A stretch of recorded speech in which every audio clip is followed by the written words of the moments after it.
they're not bad. I mean, they're quite usable, but they never look quite the same as you made them the first time. The other ones I make are those conifer type trees. I don't have any made out here. You know, they're kind of conifers. Anyways, so what I do with those is I usually start with these little wooden dowels. You can get these at, you know, the dollar stores or little craft stores for about $1 a pack. If you buy a long piece of wooden dowel from, let's say, Walmart, which, I mean, God, don't shop there. Shop at the little local guy, okay?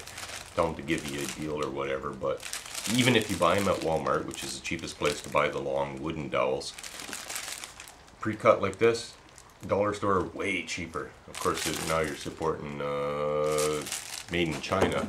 So anyways, with the price of gas, pretty soon you're not going to be able to get these anyways. So to make a tree trunk out of these, oh, I should show you this too. That's where a camera guy would come in handy, okay? This is my dead paintbrush box. When I've forgotten to wash my paintbrushes and they're hard. The paintbrush, the wooden, if it's wooden, makes pretty good tree trunks too, okay? Because they're already tapered. So what I'll do with those is, well, you can see, here's one that I forgot. You know, you cut off the end of it, bust it off. Then you take your piece, and what I do is I usually put it in a drill, and then you take a piece of sandpaper and run your drill, and it'll taper up the point for you.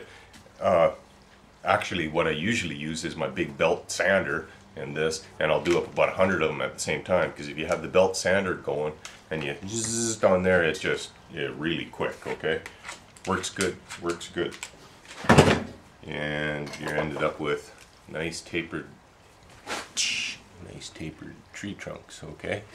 The other end, I'll run through a pencil sharpener, just to give me something so that when I've got a piece of gaming terrain made later, I can just poke them in where I want a tree. You know, and then the hole you fill up with a little bit of flocking just to fix it if you decide to move your tree later, okay? So, once you've got your little piece of dowel tapered into a nice pointy type tree, the other thing you can do, of course, is just kind of whittle it down with your knife till it's semi-tapered, okay? Then take your sandpaper, you know, and just till it's, you know, pointed, okay? I will rough it up so that you want a bark type effect down here. You don't want it all nice and, you know, like a shiny, perfectly wooden dowel, okay? The easiest way I found to do that is to put one of these little wire wheels in your drill, and then just run your drill up and down the tree trunk, especially if you're doing a whole whack of them or a really big one, okay? Because then you can kind of carve into it, and the longer you hold it in one spot, it'll make really deep bark type effects, and you can sort of change the diameter, make it sort of flat on one side or worn in like it's rotten or something. On a big tree, it's really cool. If you're making a little gaming terrain for 25 mil, or if you're making like N scale railroad or HO scale railroad, doesn't really matter. You just want to rough it up a little bit. The other thing I use sometimes is a bolt, okay? Is just take a, you know, the coarse threads of a bolt, and, you know, on something, rub them up and down on the piece of wooden dowel like this.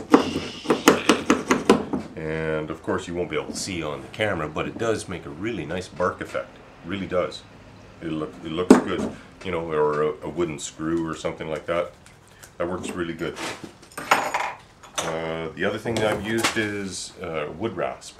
Okay, use the teeth on the wood rasp, but rather than filing it, you know, run them sideways, and just sort of mark up the dowel with the wood rasp. It works really good. Okay, so now to make the leaves on these, you know, on the conifer type tree, I use this stuff. It's furnace filter.